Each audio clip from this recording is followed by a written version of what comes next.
আইপিএলের এমন 3টি রেকর্ড যে রেকর্ডগুলোকে ভাঙা আইপিএলের কোনো টিমের পক্ষে সম্ভব নয়। তাহলে শুরু করা যাক। নাম্বার 3, ধোনির একটি স্টাম্প আউট।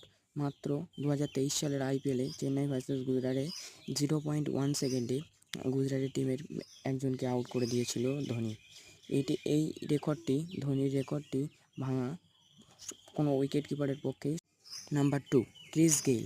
আপনারা সবাই জানেন ক্রিস গেইলের কথা তো শুনেছেন। ক্রিস গেইল মাত্র 30 বলে 117 রান পূরণ করে বিরাট কোহলির টিম মানে আরসিবিকে জয়লাভ করেছিল। রয়্যাল চ্যালেঞ্জার্স ব্যাঙ্গালুরুকে ট্রফি দিয়েছিল। এই রান করা আর কোনো প্লেয়ারের পক্ষে সম্ভব না।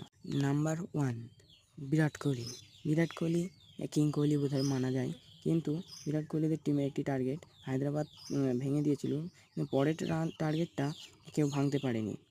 যেমন ধরো একটি ইনিংসে 49 রান।